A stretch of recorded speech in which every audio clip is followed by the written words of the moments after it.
Este programa es presentado por Citi para sus préstamos personales. Eso que querés, pedíselo al Citi. IEM, la Escuela de Negocios de la Universidad de Montevideo. República AFAP. Todas las preguntas sobre tu jubilación tienen respuesta. República AFAP responde. Y El Observador.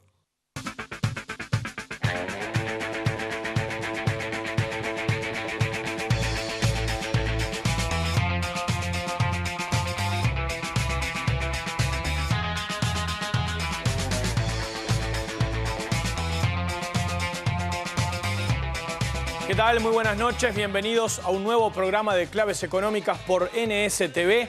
Esta noche vamos a estar hablando de la situación de la operativa de los puertos en Uruguay con el presidente de la Administración Nacional de Puertos, Alberto Díaz, que ya está con nosotros aquí en estudios. Pero además tendremos el análisis de coyuntura de los diferentes indicadores de la economía con el economista Aldo Lema, socio de la consultora Vixion. Entre otros temas que vamos a tratar esta noche en Claves Económicas.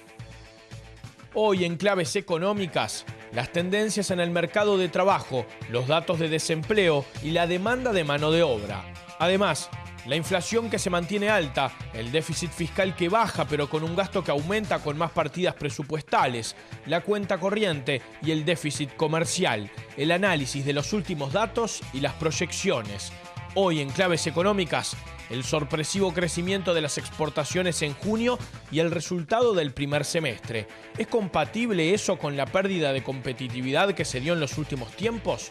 Hoy, en Claves Económicas por NSTV.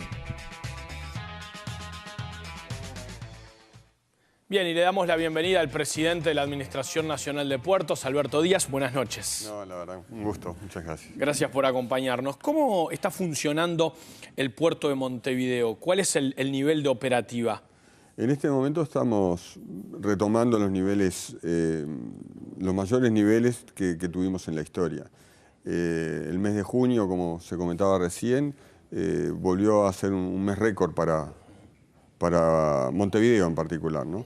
Se movió en contenedores, se batió el récord en movimiento de contenedores y en movimiento en TEUs estuvo en el tercer mes del historial del puerto. 48.130 contenedores se movieron en junio. Sí, y si lo comparamos con junio del mismo año, del año anterior, perdón, representó un 25-27% de aumento. O sea que realmente hay una actividad que venía aumentando a una tasa baja, del orden del 4% estábamos en los primeros meses y ahora, bueno, esperemos que se mantenga o que suba, ¿no? Y el puerto, con la estructura actual, hablando del puerto de Montevideo específicamente, ¿está preparado para ese nivel de actividad? El puerto decididamente necesita más infraestructura y en realidad se está construyendo.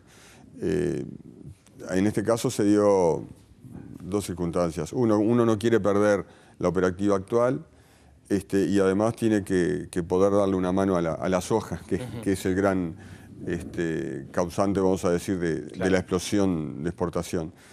Y eso no es fácil que convivan, la actividad de contenedores con la actividad de graneles, pero se están haciendo los mayores esfuerzos y bueno, necesitamos un poco más todavía de contemplación de parte de los transportistas, que ya va a quedar pronto lo que venimos construyendo, pero en este momento sí puede haber, cuando hay barcos sojeros y a su vez grandes barcos de contenedores como los últimos que están viniendo, puede haber algún problema en la interacción ahí adentro del puerto. Claro, es algo que el ciudadano lo puede palpar porque si va por la rambla portuaria se ven muchos camiones, muchas veces una larga fila y a veces incluso camiones en doble fila por la rambla. Entonces ahí la gente, más allá de que de repente no está al tanto de la operativa del puerto, se da cuenta que algo pasa, ¿no? ¿Por qué se da esa cantidad de espera, esa cantidad de camiones en fila esperando? Sí, el puerto está, vamos a decir, bien preparado para recibir contenedores, ¿no? Hay playas de contenedores, hay almacenaje, o sea que el contenedor puede venir aunque no esté el barco. No pasa lo mismo cuando uno maneja graneles en Montevideo. Claro. El granel viene cuando está el barco. Y para tener una idea, un barco de graneles son aproximadamente 1000 viajes de camión. O sea, 30.000 toneladas, más o menos 1.000 viajes de camión. Y eso hace que uno vea entre 70 y 100 camiones dando vuelta en torno a cada barco. O sea que cuando hay una carga importante, es inevitable que se genere esa espera y esas filas. Debería ser evitable, regulada, etcétera, pero también está el factor climático. O de limpieza de bodega. Si la bodega no está limpia no se puede empezar a cargar. Claro. Si hay mal tiempo o empieza a llover hay que parar la operación. La operación de granel es una operación bastante diferente en su lógica con la de los contenedores, ¿no? Claro, además se podría solucionar, por ejemplo, haciendo un espacio para los camiones dentro del puerto. ¿Eso se puede? ¿Hay lugar para eso o no? Sí, ese fue el proyecto, hablando de proyectos, así nació la concepción del acceso norte para nosotros, siendo un pulmón de espera, un pulmón de ordenar la carga adentro, pero la realidad es que había tanta carga que lo tuvimos que usar al principio para almacenaje de autos, claro, de molinos eólicos, de distintas cosas. En este momento, y es reciente, reservamos ahora 4 hectáreas para eso y estamos haciendo lugar para poder manejar un pulmón de espera desde el punto de vista operativo, ¿no? Porque a nadie le gusta esperar por esperar, pero tampoco que esperen en la calle o que esperen adentro del puerto trancando las operaciones. Mejor estar ordenado. Y con respecto a los contenedores, el camino de solución que vamos es asignar horas de operación. Que el camión, como es en casi todas las partes del mundo, en los puertos grandes, el camión no viene a ver qué pasa, sino viene a hacer la operación que tenía destinada a la hora que le dijeron. Claro. Y bueno, vamos en ese camino y esperamos tener pronto la parte informática, no sé, lo que queda del año, y empezar el año que viene con una programación diferente, ¿no? Ahora hay un desafío importante, una carga a la que Uruguay no estaba habituado, que son esos componentes gigantes de los aerogeneradores para los parques eólicos que se van a instalar. El otro día leí una nota en Busca donde algunos empresarios decían, bueno, en realidad se necesitaría que esto sea más ágil, que salgan más rápido del puerto. ¿Cómo se está trabajando con este tipo de cargas? Sí, ahí hay obviamente que nosotros deseamos que todo se haga rápido, pero la cadena, en ese caso la cadena administrativa, no pasa necesariamente por el puerto. Ajá. Para que un aerogenerador de estos ingrese, primero no puede circular por cualquier lado ni a cualquier hora. O sea que necesariamente hay que transitar en las rutas con un permiso. Claro, transportarlo, por ejemplo, de noche. De noche y por una determinada salida y de repente a contramano en una calle y claro, después... O sea, tiene toda su lógica para no hacer un caos en el transporte. Por otro lado, tiene que cumplir con los requisitos administrativos. Si es una admisión temporaria, alguna parte tendrá que entrar con los documentos adecuados. Si viene con indicación de que es de interés nacional, también. Y a veces esos documentos no están en el tiempo que uno quiere y no salen. Claro. Nosotros, desde el punto de vista administrativo, que a veces la salida de un producto, si es importado, paga una cosa, y si viene en tránsito o si viene con admisión temporaria o como apoyo a la industria, tienen distintos valores. Lo que hicimos fue considerar que siempre va a pagar el menor, dejarlo salir enseguida, documentar, y le damos 6 meses para que regularice. O sea, nosotros quisimos romper el cuello de botella, si es que estaba en la ANP, considerando lo que nos dice el importador que va a pasar. Y bueno, ese es un cuello de botella. Pero también está el del transporte en sí, si hay equipo para transportarlos, si hay grúas para bajarlos. No creo que hoy el problema sea estrictamente de piso portuario. Hay una cadena mucho más grande y todos los que están en el negocio saben que es así. Sí, claro, no, implica una logística importante a la que Uruguay además no estaba acostumbrado a traer ese tipo de componentes que son de un tamaño realmente muy grandes. Hay varios proyectos en el puerto de Montevideo, por ejemplo, el del Muelle C, se hizo una inauguración de una parte, de un tramo de las obras. ¿Cuándo va a estar terminado ese muelle? El muelle va a quedar en mayo de 2014. ¿Y cuál es la idea de ese muelle? ¿Para qué va a servir? Ese muelle es un muelle multipropósito, multioperador, o sea que quiere decir, no es un muelle para un solo operador trabajando en concesión. Es un muelle más del puerto de Montevideo con la característica que va a ser un muelle que puede albergar barcos de mayor profundidad que los otros. También acá no tuvimos que hacer el muelle en ese lugar para no parar los otros muelles. Es decir, para que la actividad pudiera seguir creciendo. Y hace 2 directorios, más o menos, unos 15 días, resolvimos hacer una ampliación de esa obra en 36 metros. O sea que el muelle ahora va a tener una longitud de 370 metros. ¿Y eso por qué, esa ampliación? A continuación del muelle, que le llamamos muelle C, había un muelle D mucho más largo, ¿no? Y en este momento tenemos una empresa trabajando y vimos que le pedimos un precio para avanzar algo y la verdad que nos pasa un precio bastante bueno y no alarga su plazo de obra, si lo contestábamos ahora. O sea que más o menos estamos esperando terminar la misma obra que teníamos con unas mayores prestaciones. Tiene que ver la medida de los barcos que se está dando, y para que sea un muelle alternativo en realidad necesitamos que tengan condiciones parecidas a los demás muelles. ¿Qué cargas pueden llegar ahí? Ahí graneles, contenedores, pesca. Suponemos que por la profundidad que va a tener el mayor uso va a ser de graneles, pero también vamos a ver multipropósito, vamos a ver lo que haya que mover, ¿no? Bueno, pero hay más obras planificadas. Luego de la pausa seguimos hablando con Alberto Díaz, presidente de la Administración Nacional de Puertos. Ya seguimos.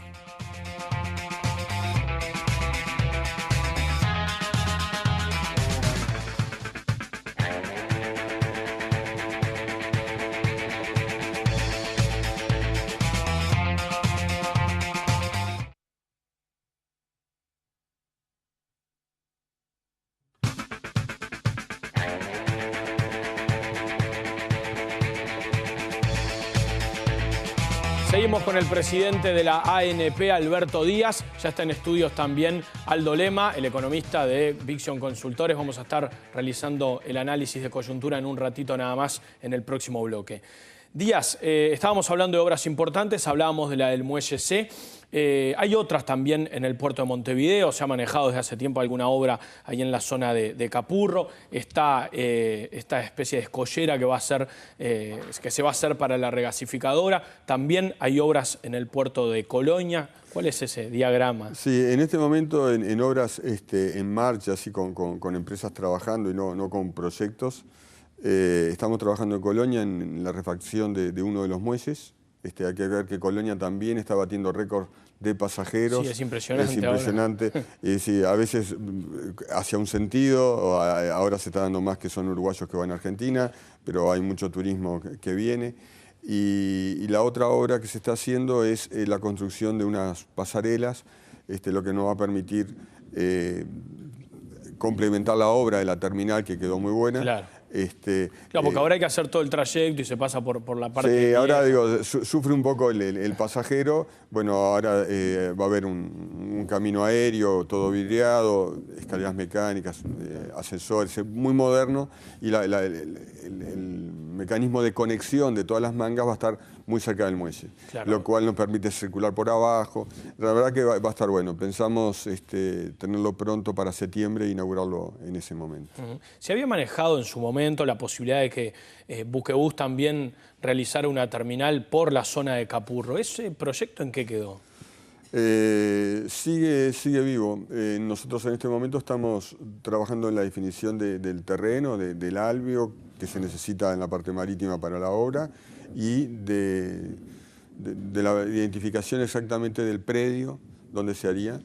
Hay que ver que para que pueda funcionar allí con el concepto que tenía Montecone hay que llegar con los barcos hasta allí, entonces hay que saber cuál es la traza del canal que tendría que hacer la ANP. Y está ahí. No tiene un ritmo muy bueno, pero es constante. Digo, hay técnicos trabajando en eso Así que en algún tiempito tendremos novedades sobre cuál es el proyecto final. Pero la empresa sigue interesada, esa es La la idea. empresa presentó un expediente donde dice que está interesada y nos presenta su proyecto. Lo único que no es un proyecto netamente ANP Buquebús, es un proyecto que involucra a la Intendencia, que involucra otros actores, por lo que implica hacer la obra, ¿no? O sea, no se hace todo dentro del puerto y además impacta en la circulación de la ciudad, interviene el Ministerio de Transporte también. Es más complejo lo que pasa. La obra, en principio, vamos a decir que es positiva para todos. A nosotros nos saca Buquebús del medio y lo pone en una punta, con lo cual y ahí la circulación interna se favorece mucho. Claro. No entra gente, además, que son... claro, entraría por otro lado, pero no en el medio, no como hasta ahora. O sea que tiene algunas cosas muy buenas desde el punto de vista de operaciones. Por otro lado, seguimos sirviendo para que ese turismo quede en Montevideo y quede usando las instalaciones del puerto. Y la ciudad recupera un espacio. Me parece que cuando uno pone todas las cositas, ese es el clásico proyecto donde todos ganan, ¿no? Claro, claro. Hace pocos días llegó el portacontenedores más grande en la historia a un muelle público, ¿no? Porque creo que había llegado a muelles operados por privados, habían llegado portacontenedores tan o más grandes que ese.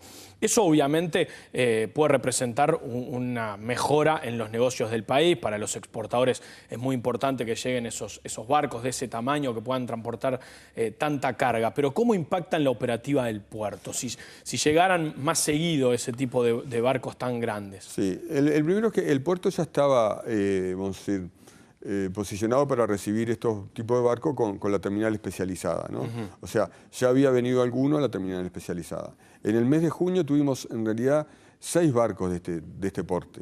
O sea, y trabajaron algunos en los muelles públicos y otros más en la especializada, que en teoría es donde deberían estar trabajando, porque es especializada en contenedores. Claro, que esa es la de Terminal Cuenca del Plata. Claro, pero nuestros muelles públicos trabajan para todos, ese es el punto. Y puede haber en alguna época del año problemas y en otra no. Cuando venga la época de cruceros, de octubre, de noviembre en más, es muy difícil albergar este tipo de barco también en los muelles públicos, porque los cruceros también están viniendo cada vez con un tamaño muy grande. En este caso en particular, había que compatibilizar las operaciones con un barco de arroz. Y solamente para que se entienda, un barco de arroz carga más o menos también 30.000 toneladas y sin embargo está cargando al orden de 3.000 toneladas por día, o sea que están 10 días cargando. Un barco portacontenedores de 30.000 toneladas se cargaría en 2 días. Es decir, hay algo que no... el tipo de una operación y de la otra hace que sea bastante diferente el tiempo que ocupa un barco. Entonces, nosotros tenemos que apostar desde cualquier punto de vista a la productividad, que se trabaje más rápido en los muelles públicos y privados, que la productividad sea algo que esté metido en el operador, en el exportador, en todos. Y el trabajar con el arroz de determinada forma no nos permite eso. Pero también tuvimos charla con la gente del arroz. Y es cierto que para cargar el mismo barco de repente necesitan 1.500 contenedores de 20 pies. Y no hay 1.500 contenedores disponibles, y menos para un mismo destino. Entonces, es eso, el arrocero vende, el que compra pone el barco, algo sale en contenedores, dicen que mucho, pero bueno, hay que compatibilizar todo. No es fácil, en este momento estamos evaluando si hay costos asociados al arroz, por su demora o sus movimientos internos, si hubiera que hacerlo. Y bueno, vamos a ver con los actores que hacen que esos costos ocurran, qué se puede hacer para minimizarlo, ¿no? Claro. Ahora, usted nombraba los cruceros. Los cruceros van a seguir llegando a los mismos muelles que están llegando, ¿no? Sí, lo podemos decir que estamos diciéndolo ahora, vamos a sacar un comunicado. La actividad de cruceros tiene la ventaja que es muy programada, que nosotros ya sabemos todos los barcos que van a venir en la temporada que viene, y ahora lo que haríamos es publicarla para que todos sepan. Tenemos que pedir permiso a las distintas navieras de cruceros por las dudas, porque la información la dan estrictamente para planificación, Claro. pero nosotros necesitamos transparentarla y decir, bueno, los muelles van a estar así para que lo sepan los demás operadores, ¿no? Claro, ¿y eso qué implicaría? Que ellos pudieran planificar la llegada de sus barcos. Sí, claro, es decir, ahí tiene que ver, hay días que hay un solo crucero, perfecto, hay días que hay dos, hay que ver dónde va el segundo crucero, hay días que hay tres, ese día abstenerse porque no hay más lugar para otras operaciones. Claro. Usted estuvo en la gira ahora por China, por ejemplo, donde estuvo el presidente Mujica, que dijo que había mucho interés de empresas de ese país para financiar el puerto de Aguas Profundas. Se dejó hablar un poco de esa situación, que lo está manejando también una comisión en la órbita de la Presidencia de la República, pero ¿se puede concretar algún acuerdo de financiamiento para ese puerto? Sí, nosotros estamos siguiendo el tema del puerto de Aguas Profundas en el esquema general de cuáles son las cantidades de puertos que tiene Uruguay y cómo impactarían. Hay una empresa que es muy grande en China que hizo una de las recepciones junto con otras, que es una empresa que tiene como sigla 4C, CSSS. Esa empresa está trabajando para la ANP en lo que es dragado y es una de las que va a trabajar para la regasificadora también en dragado. Entonces hay un acercamiento con una empresa que conoce el Uruguay, que ya viene trabajando desde el 2006 con nosotros, obviamente a una escala mucho menor de lo que sería hasta ahora, pero que ya tiene un conocimiento. Me parece que eso, de alguna manera, también abrió puertas a la hora de decir qué cosa interesa. Después, es común que China impida para hacer la obra y pida para financiarla. Nos está pasando en obras de mucho menor cuantía. Pero no quisiera ponerme no estuve presente en la reunión con el Banco Chino, Claro. pero sí es algo que nosotros necesitamos como país, que ese puerto crezca, nazca del todo, se desarrolle y nos dé una mano a lo que es la salida de la producción nacional y a lo que es el transbordo regional. El presidente Mujica ha asegurado que es uno de los proyectos que queda en marcha para el próximo periodo. ¿Será así? ¿Se llegará a poner en marcha por lo menos el puerto? Hay dos proyectos que desde el punto de vista portuario son muy buenos y estratégicos. Uno es la regasificadora y el otro es el puerto de Aguas Profundas. Pero la regasificadora parece que ya está más avanzada. Sí, el otro está en una etapa un poco más atrás, pero está definido el lugar, cosa que ya hace que no haya 5 proyectos de puertos de aguas profundas, porque eso capaz que es lo que no conoce la gente. En un momento tuvimos 5 proyectos para estar estudiando en distintas zonas. El hecho de focalizarnos en un solo lugar, la verdad que simplifica. Obviamente que ahora todos tienen que competir por ese lugar y hacer viable su proyecto. Yo creo que sí, que positivamente va a haber una definición y después hay que ser consciente que un puerto no se construye de un año para el otro. Tuvimos en La Coruña también el viaje con el presidente y ese puerto de aguas profundas que vimos en La Coruña, yo estuve en el año 2006 con otro presidente, con Tabaré, y empezaba la obra, y la obra de ese puerto de La Coruña están previendo que empiece operaciones efectivas en el 2015. Claro. O sea, son obras muy grandes, o sea, habrá que ver cuál es la obra en cada caso, pero no es sencillo, ¿no? Lo más importante es definir el lugar, después definir el proyecto y después poder hacerlo. Díaz, antes de terminar, hay una draga de la ANP que está trabajando en el mantenimiento del canal Martín García. En algún momento se había manejado la creación de una empresa binacional para profundizar el canal, además de hacer el mantenimiento. La draga uruguaya está trabajando en este momento, ¿no? Sí, hoy ANP tiene 2 dragas, hoy una trabajando en Montevideo y la otra trabajando en Martín García desde hace unos 15 días ya. Ahora, ¿esa draga puede profundizar el canal? No, los suelos del Martín García, en algún lugar, frente a donde está Montes de Plata y en algún otro, pero para fijar ideas ahí, es un suelo muy duro y no se puede profundizar con este método de succión por arrastre. Claro. ¿Y Argentina tiene para aportar, para hacer eso? No, para lo que es la profundización va a haber que ver qué es lo óptimo, pero las teorías son o se hace explosión o se barrena con otro tipo de draga. Pero si se hace explosión, lo que termina pasando es que el mismo canal queda con los restos de esa voladura y hay que quitarlos para poder volver a navegar. Entonces, lo que hay que decidir es si no se hace realmente un bypass y se trabaja básicamente con 2 canales. Claro. Eso, desde el punto de vista práctico y para los prácticos, es lo que quieren, porque el canal es angosto, los barcos son cada vez de mayor manga, no hay lugares de cruce, y si tuviéramos 2 canales, uno podría cruzar los barcos grandes.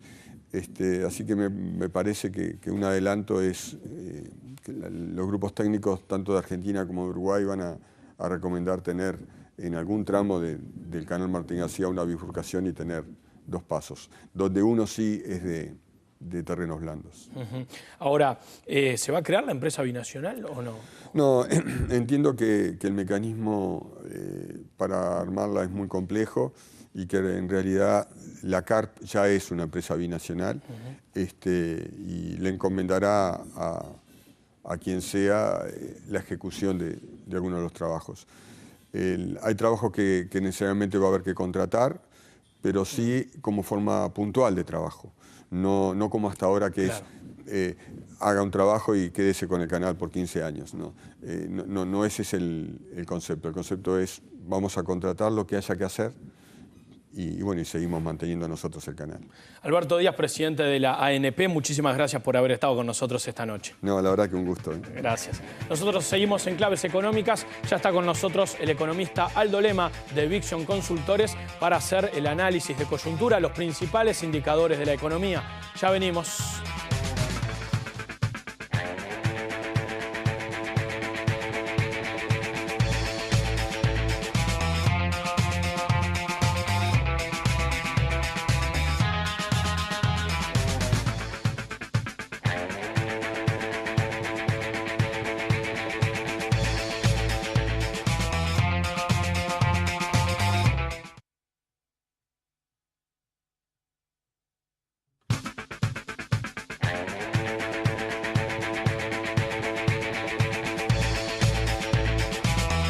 Seguimos en Claves Económicas por NSTV. Recibimos al economista Aldo Lema de Vixion Consultores. Buenas noches, Aldo. Bienvenido. Buenas noches, Gastón.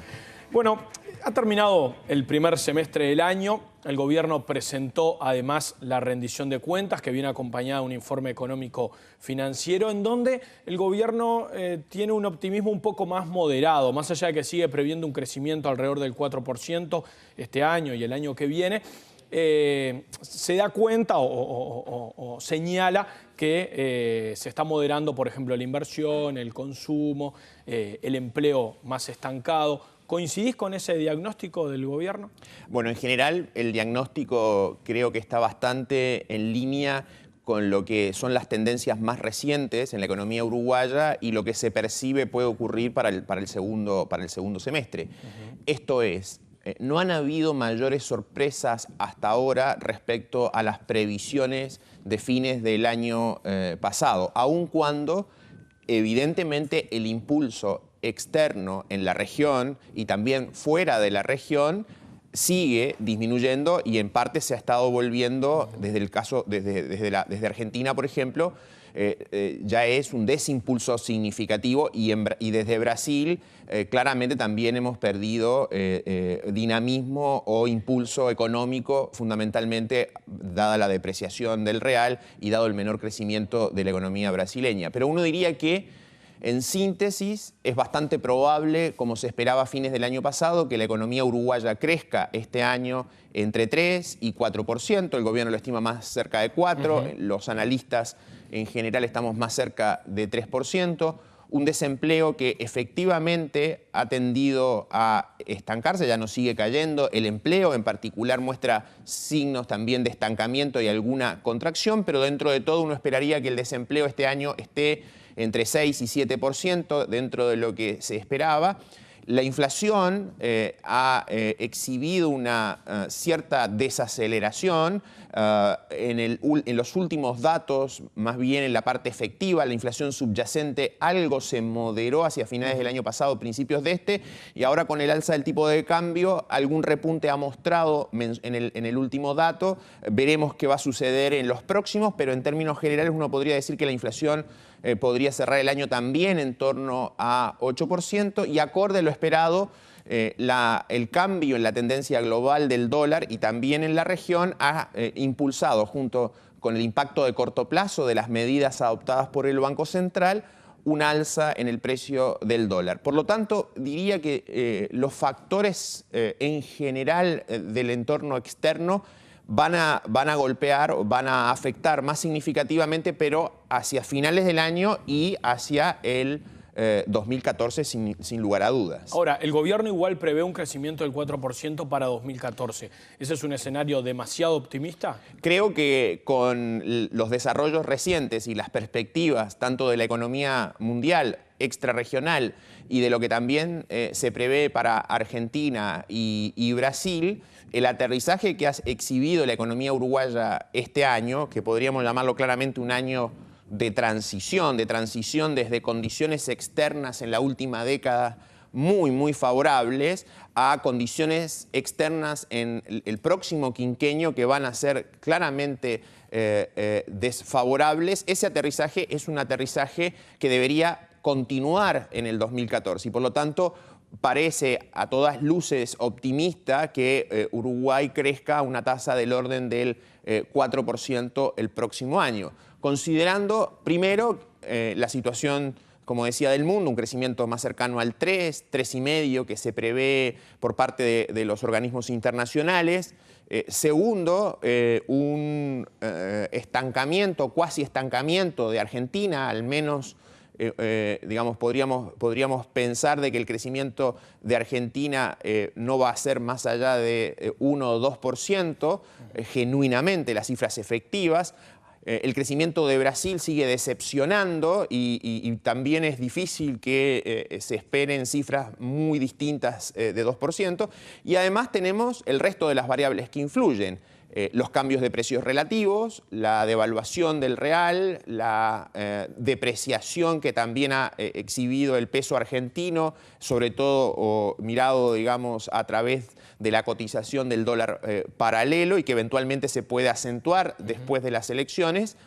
Y de fuera de la región, el cambio en las condiciones financieras. Estamos evolucionando hacia un periodo de tasas de interés más altas en el mundo, de repliegue en el flujo de capitales a la región, sobre todo derivado de un tránsito hacia un periodo de dólar más fuerte a nivel global, sobre todo del dólar frente a las principales monedas, frente al euro, frente a la libra, frente al yen, eventualmente frente a las monedas de países emergentes, que suele ir acompañado de precios de materias primas a la baja, lo cual ha estado ocurriendo y también se puede acentuar en los próximos años. O sea, uno podría concluir que estamos en el fin o en el principio del fin de este superciclo de precios de materias primas.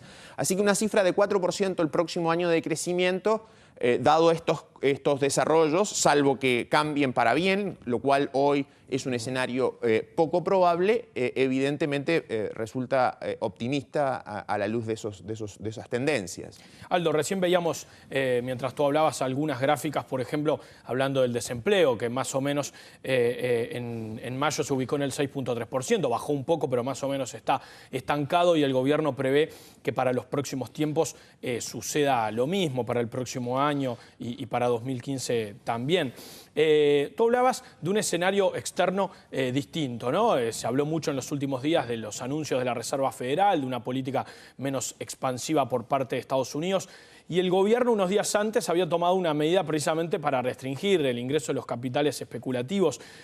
¿Cómo has visto el efecto de esas medidas en este escenario que en realidad ha cambiado, ¿no? Porque el gobierno toma una medida por un escenario que ahora no está tan acentuado. Bueno, este tipo de medidas, la evidencia empírica que hay, que es bastante abundante, y la experiencia de algunos países cercanos como Chile y otros, tienden digamos, a concluir que restricciones a la entrada de capitales, que en este caso se traduce básicamente en hacer más oneroso, digamos, la inversión en instrumentos en moneda nacional, o dicho de otra manera, de bajar la tasa de interés relevante en esos instrumentos para los inversionistas no residentes, tienen efectos de corto plazo, pero que no tienden a perdurar a la larga. Y creo que además, evidentemente, en términos del timing, del momento, la adopción de esta medida no es la mejor. Eventualmente creo que podemos estar en los próximos 12 meses reevaluando por parte del gobierno la medida, porque se está observando desde principios de año, no necesariamente en las últimas semanas, un repliegue significativo en los flujos de capitales desde países emergentes y en particular desde América Latina, sobre todo de aquellos países con mayores vulnerabilidades, donde Brasil es el caso, digamos, el ejemplo más paradigmático. Brasil ha estado levantando impuestos a los flujos de capitales, controles y restricciones durante las últimas semanas, porque está percibiendo el gobierno brasileño, el Banco Central, que viene un periodo muy distinto al de la última década. O sea, vamos a tener hacia adelante un ciclo en donde lo que ocurría, que era llegada de financiamiento a emergentes y hacia América Latina, se va a revertir, y hoy muchos de esos capitales están, digamos, volviendo a Estados Unidos, que se percibe una economía que salió bien de su crisis, que tiene los activos relativamente baratos, que hay oportunidades hoy, y que en la medida que la tasa de interés en Estados Unidos, sobre todo las tasas de largo plazo, que son las primeras que van reaccionando, anticipando lo que viene, de alguna u otra forma se vuelven atractivas para la inversión de los agentes mundiales. De manera que me parece que la medida, si bien puede ser interpretada como que tuvo efectos, la verdad que junto con esto ocurrió una fuerte apreciación del dólar en todas partes del mundo. Por lo tanto, no es atribuible necesariamente a la medida lo que ocurrió. Y por otro lado, junto con la medida, el Banco Central de alguna u otra forma ha estado impulsando una política monetaria más expansiva, es decir, ha validado sobre todo tasas de interés de muy corto plazo más bajas. La semana pasada la tasa interbancaria, la tasa COL, ha estado ya sobre niveles, debajo de niveles del 9%, hasta junio esencialmente estaba en 9,25, y esa misma política monetaria ha estado impulsando un tipo de cambio, un precio del dólar un poquitito más alto. Así que yo le atribuiría más a estos dos factores más que a la medida, y esta medida probablemente quizás haya que reevaluarla en el futuro cercano, en los próximos 12 o 18 meses, dependiendo de las condiciones externas, sobre todo en materia financiera. Aldo, hacemos una pausa y hablamos del déficit fiscal, del dólar y de la inflación. Ya seguimos con más claves económicas por NSTV.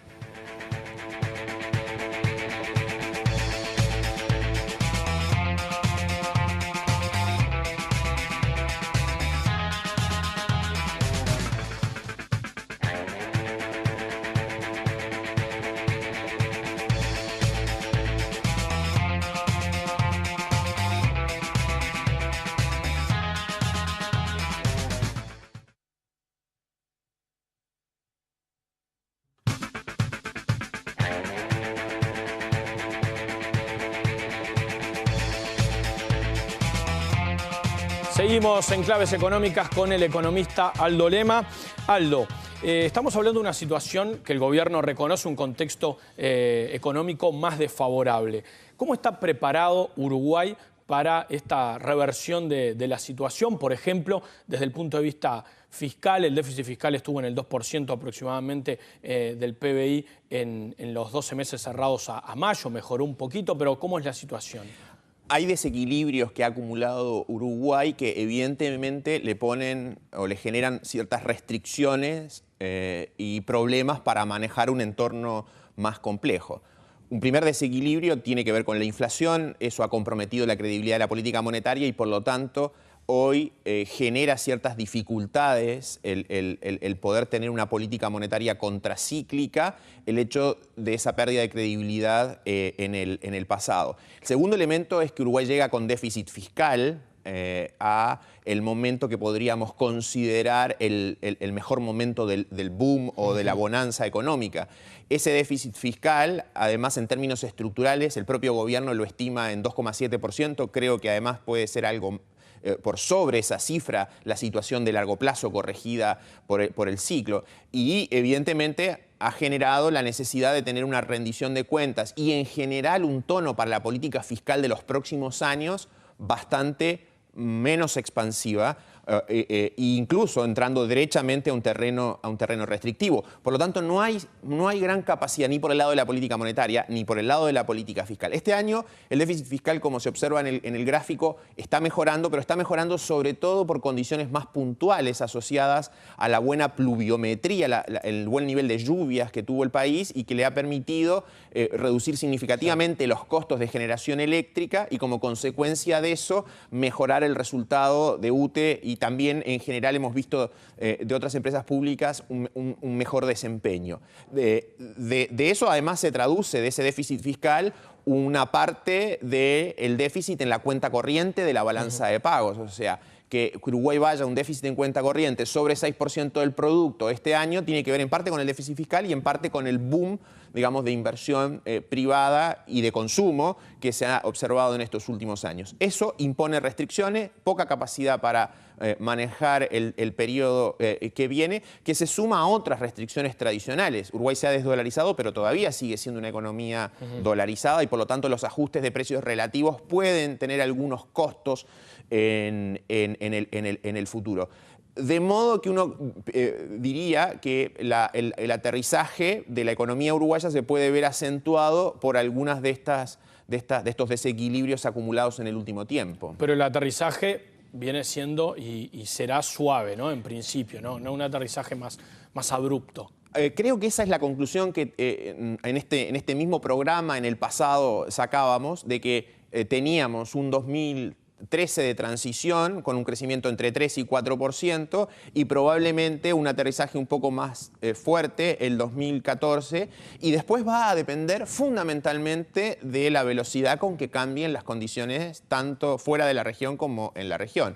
Hasta ahora todo indicaría, digamos, de que estamos en un proceso de deterioro muy agudo en las condiciones de la región, Argentina sobre todo y Brasil, pero de un deterioro o de un cambio en las condiciones externas más gradual. De ese mix surge claramente un panorama más desfavorable para Uruguay en el futuro, pero que no debería en ningún caso traducirse en crisis o en cambios, en ajustes, sobre todo de la magnitud de las que tuvimos en 2001, 2002 o el 81, 82, pero evidentemente que vamos en la dirección de ajustes en las variables de ese estilo. O sea, ¿qué significa ese estilo? Poco crecimiento, aumento del desempleo, más déficit fiscal, problemas para corregir el déficit en cuenta corriente, inflación rebelde que eventualmente juega un rol en los ajustes y un dólar más alto. Hablando del dólar, el gobierno prevé que termine este año en 20 pesos con 50, pero el 2014 que termina en 22.90 y en 24.70 en el año 2015. Eso en el informe que envió en la rendición de cuentas. ¿Estás de acuerdo con esas cifras? Eso mismo es lo que está implícito hoy en los precios de mercado. Si uno observa las tasas de interés, los valores a futuro del dólar se están cotizando, digamos, por las tasas de interés en esos niveles y parece razonable, es una apuesta respetable y que tiene mucho de justificado. ¿Por qué? Bueno, primero porque el dólar a nivel mundial está en tránsito desde una década de debilidad a un periodo de fortaleza y eso va acompañado de menores precios de materias primas, como hablábamos previamente. Es decir, Uruguay, la región, está enfrentando un proceso de desinflación en dólares, menor inflación en dólares, después de una larga década de mucha inflación en dólares. Ese es el factor externo que incide. Pero adicionalmente, entre los factores internos que influyen en el dólar está que Uruguay al desacelerarse, al crecer menos que lo que ha venido creciendo en los últimos años, al tener una tasa de crecimiento más parecida a la de Estados Unidos o a la del mundo, eso es consistente también con que el factor detrás de la apreciación del peso uruguayo, de la caída del dólar, ese factor está desapareciendo. O sea, en parte tiene que ver además con esa caída de términos de intercambio, de precios de exportaciones, de menores ingresos, que explicó en el pasado la fortaleza del peso, la caída del dólar, y que ahora va a explicar, digamos, cierta depreciación del peso o fortaleza del dólar. Los factores fundamentales están en tránsito desde justificar, digamos, un dólar bajo, podríamos hablar del fin del periodo de dólar bajo, a justificar un periodo hacia adelante de dólar más fuerte, por lo tanto, esas proyecciones hacen bastante sentido. Aldo, muchísimas gracias por haber estado con nosotros esta noche. Nos vamos a volver a ver y vamos a seguir hablando en los próximos tiempos. Gracias. Buenas noches. Nosotros seguimos con más Claves Económicas. Ya venimos con una entrevista con Teresa Eisenberg, la secretaria ejecutiva de la Unión de Exportadores.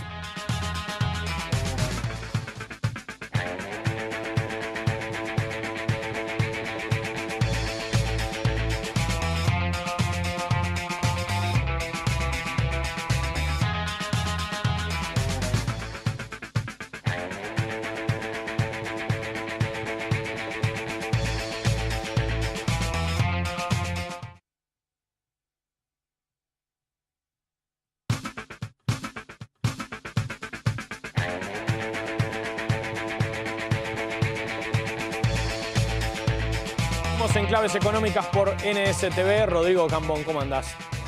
¿Todo bien? Todo bien. Bueno, el otro día en Off the Record, Nelson había planteado algunas preguntas. Estuvimos buscando algunas respuestas. Algunos deberes. Sí.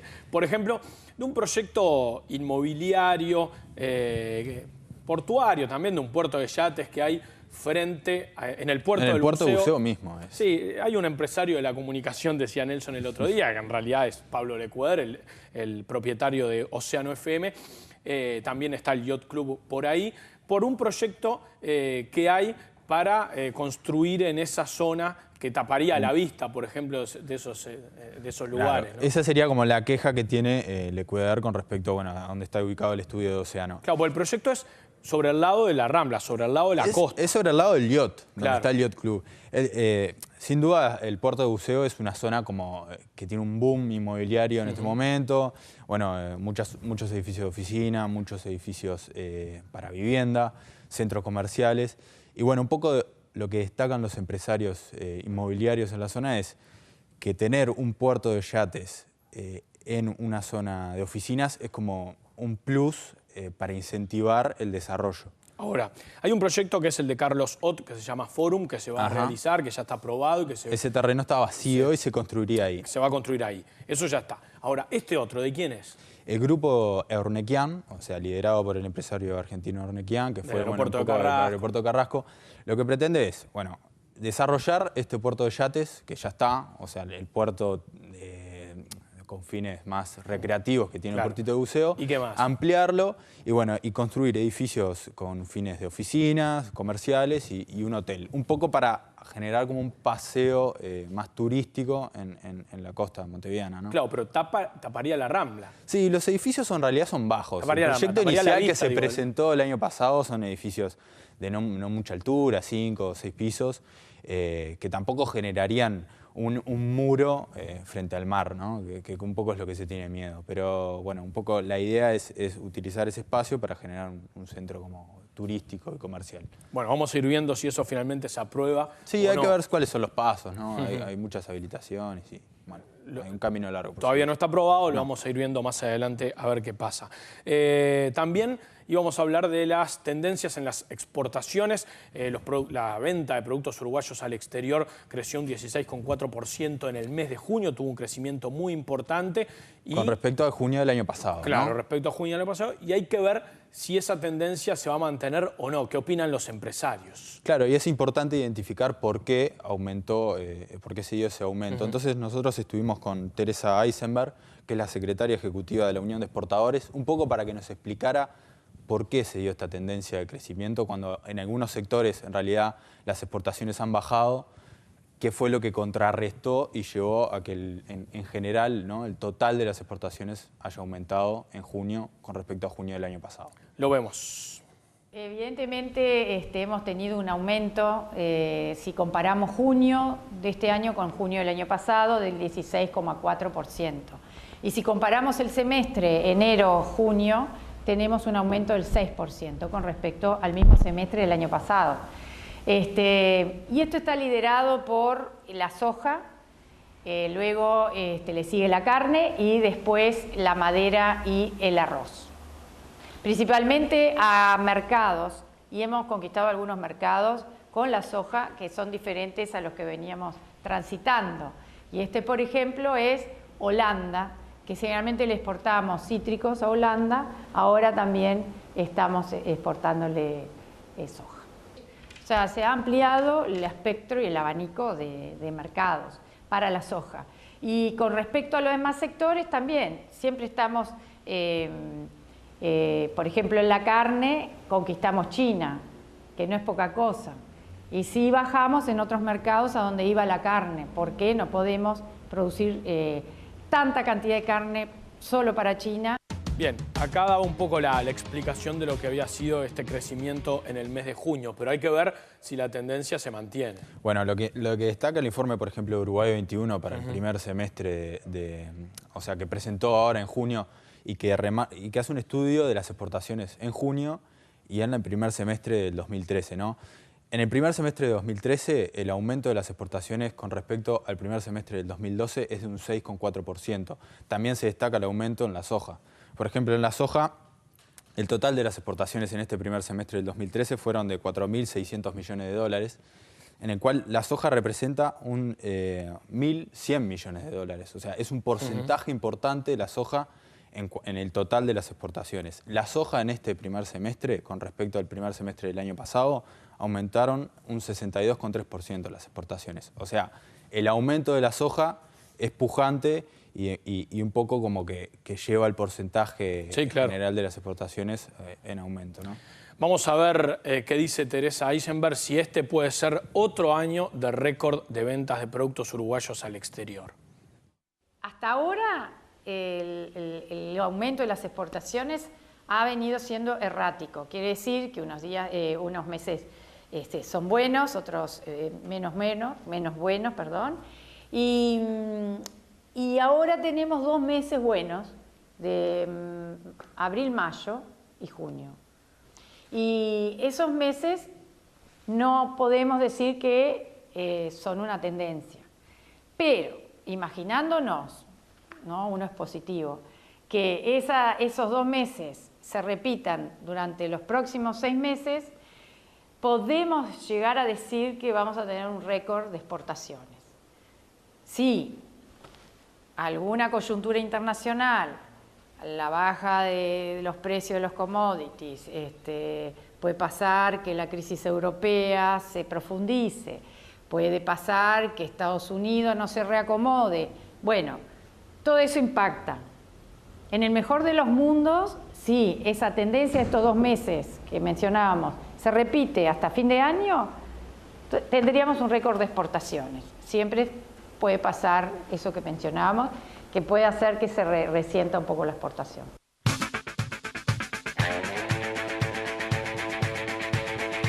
Rodrigo, y ahora el dólar ha subido un poco, en parte quizás por las medidas del gobierno, pero también es una situación que se ha dado a nivel mundial y ni que hablar que eso también ha impactado en la región. Sí, y se espera que se mantenga un poquito en la alza. Es importante la competitividad, y lo marcaba el informe de Uruguay 21 y lo marcaba Teresa, en cuanto a que a pesar de que el dólar ha aumentado un poco, Uruguay no ha mejorado su competitividad, especialmente con respecto a los mercados de la región y a los mercados como que pueden competir. Que son competencia Claro, directamente. O sea que en realidad con respecto a los países de la región, como Brasil, Argentina, bueno, un poco Perú, Chile, Uruguay no ha mostrado una mejora de competitividad a pesar del aumento del dólar. El único caso con el que Uruguay ha mejorado la competitividad es con México, pero en realidad en la región como que se ha mantenido. Teníamos otro tema, pero bueno, no tenemos más tiempo, que es la cuota de exportaciones de vehículos a Brasil. Ese convenio que venció en junio. Venció, ese convenio cayó.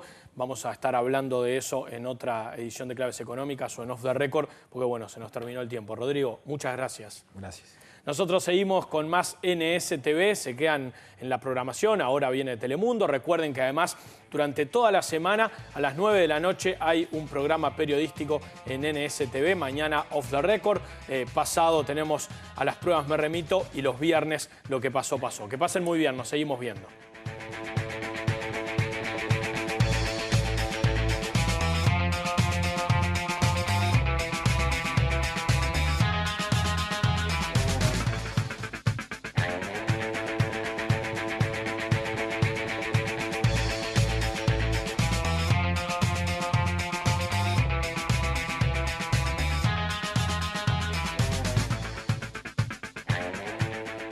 Presentó Citi para sus préstamos personales.